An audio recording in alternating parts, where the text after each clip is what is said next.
What is the issue of alcohol? A lot of the people have concerns regarding the alcohol that is applied on the body and on the clothes. It's not pure alcohol. It is perfume mixed with alcohol. So they say, can we pray? Is it najis? Where does the root of the problem come from? First of all, scholars differed long ago, and it's there in their books, whether intoxicants, and generally speaking, they refer to it as wine, whether wine is physically impure or it's only spiritually impure. Now, they have different opinions. Some say it is physically impure. So if I have a drop of wine on my clothes, then I cannot pray because my clothes is considered and rendered as najis, impure. So they considered wine as an impurity.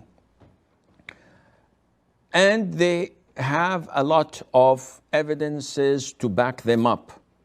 But these evidences are not clear.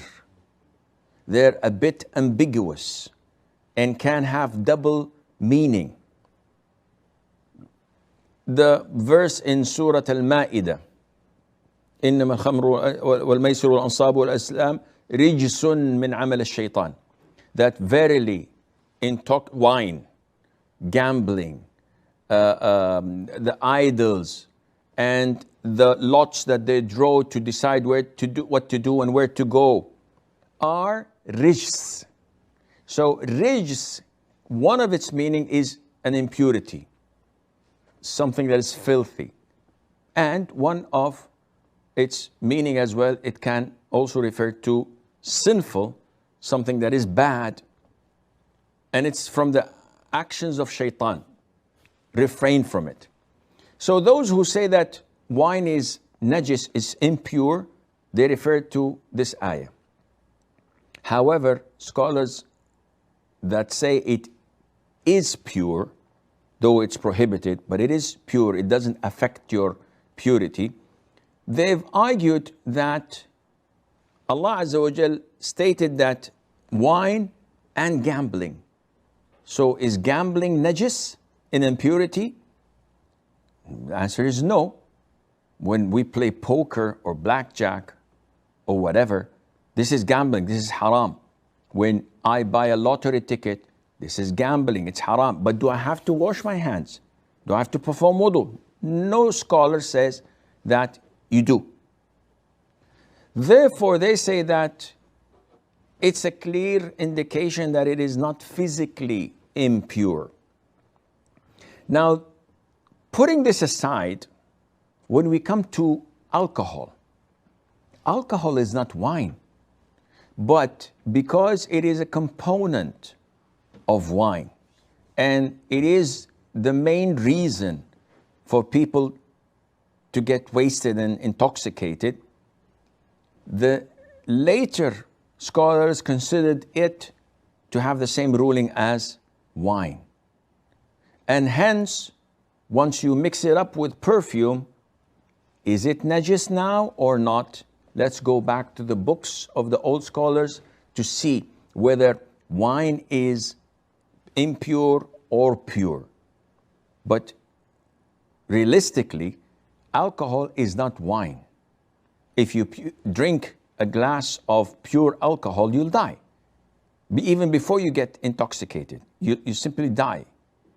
So, coming to the other side, when the scholars stated that it is pure, they have backed their opinion with a number of different evidences. One of them, the hadith of Anas, may Allah be pleased with him, and that is when the final ayah was revealed in prohibiting wine totally, because we know that there were 3 stages for wine prohibition.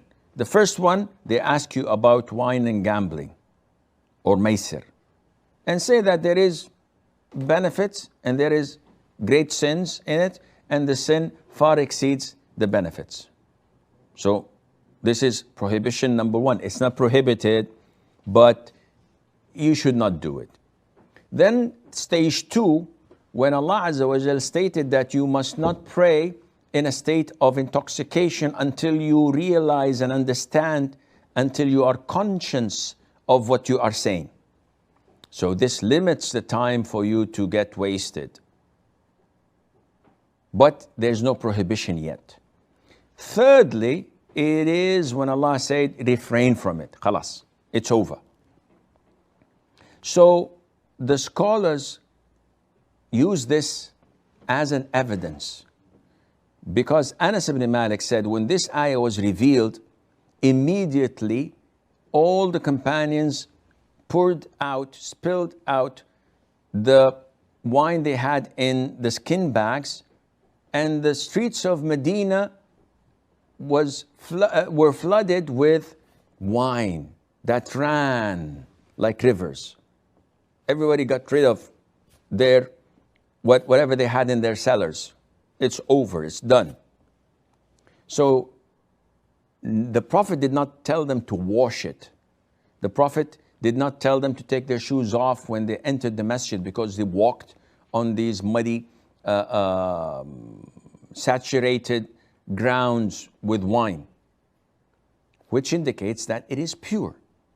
And this is the most authentic opinion of scholars, that alcohol, wine is haram. It's totally prohibited to make, to buy, to carry, to serve, let alone to drink. Now, wine and alcohol are not impure. They are pure in the sense that if you have a drop, if you touch it, you don't have to perform wudu or to wash yourself or to wash your hands. Having said that, it is totally permissible to wear and to put on perfume that is alcohol based, and to pray in it without any problem, whether you are a man or a woman. Now, for women, there is a disclaimer, which most of you know, but it's a reminder that a Muslim woman is not allowed to wear perfume and pass by men who would find her scent and smell. The Prophet said, ﷺ, whoever goes out of her home wearing perfume and passes by men who would smell her fragrance, then she is like a